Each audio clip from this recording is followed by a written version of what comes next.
Hey, it's Aya here, and you're watching Aya of the Dawn YouTube channel.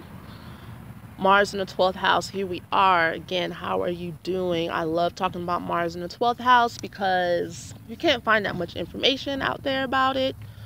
It's definitely a what do you call it? An aspect in a natal chart that will take over your whole life, and that's really any planet that's connected to Pisces, but especially in the 12th house. It's like, we can't get away from these issues, this feeling. It's like a sensation too. All right, I want to talk about how Mars in the 12th house has a split personality.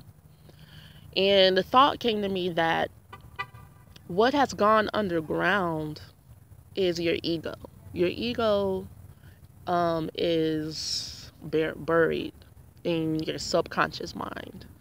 Your ego was hurt really bad when you were a kid.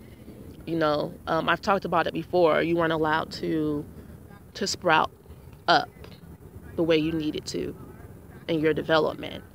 But your split personality has created, like, for you, maybe not for other people, because other people don't even see it a lot of times.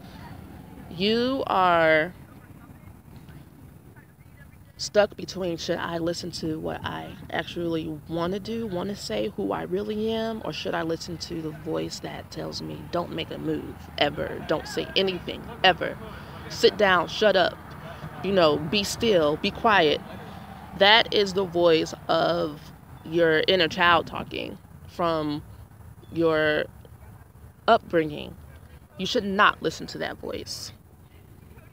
And I tell you why. Because if you listen to that voice, then you will lose passion and heart and zest, vitality, for life. Like I've said before, I have Mars in the 12th house, so I completely understand it. I remember times at parties, at this one party in particular, I was dancing and people with Mars in the 12th house, if you let your identity out, you're like the life of the party, which is why people in your family will be like, oh, you a ham, when you're growing up. You need too much attention, you think you all that, and you at the time, you couldn't possibly have thought you were all that, because who thinks that when they're a kid? Unless somebody around you thinks that and you absorb it, into your own makeup mechanism, into your own little universe. You are channeling greatness. You don't think that you are all of that. You are channeling what is all of that. Okay? And nobody can really take that from you. But what you do is you close it down and you start thinking negatively about that aspect of yourself before you even get a chance to really have it and experience it. I don't want you guys to die without experiencing how much fun you are.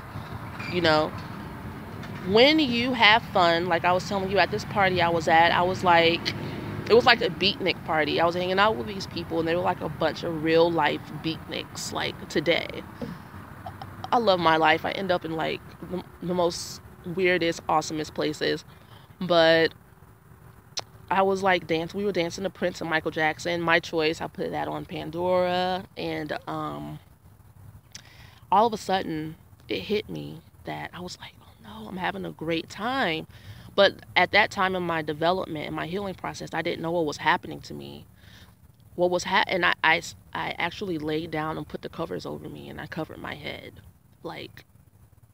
That was my reaction to seeing myself have fun, have my identity out in the open, and people were enjoying it. Nobody was hating on me. Nobody was shaming me, looking down on me. My own belief system rose up and made me feel like I was going to get in trouble.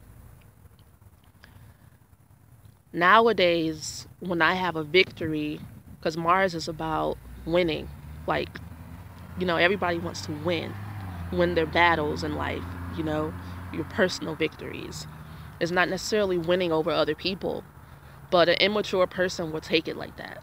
You know, immature people will look at you and feel competitive with you. Even though you feel like you barely have enough energy to get up and carry your ass to work. You know, it's a drag. It's a drag.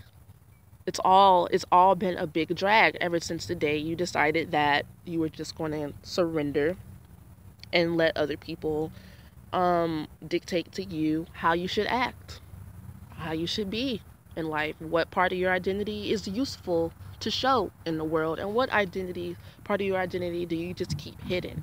And those are the parts of your identity that are angry. They're angry, but it's kind of like that's the narcissist inside of you that's just kind of like, don't say that, don't do that, you need to look aristocratic, you need to basically go along to get along in every situation in life.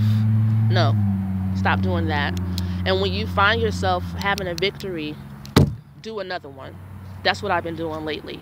When I get that urge to like go back underground, like, oh my gosh, I'm winning too much, I'm going to get in trouble, like the little girl in me feels like she's going to get in trouble, I notice it now. And I'm bringing it to your awareness so that you can notice it too, okay? When I like making these videos for me and like doing the things I'm doing, it's a win for me in my personal life. It's a big deal. I've thought about this for probably years, you know, and writing and sharing myself, showing my true identity, letting my hair out, letting my hair down, so to speak. And every time I do that now, and I feel that little abusive, narcissistic, underground, subconscious energy that's really stressed out, it has no business running my life. I'm not listening to you. I'm gonna do another one. I'm gonna do something else. I'm gonna go and be more happy.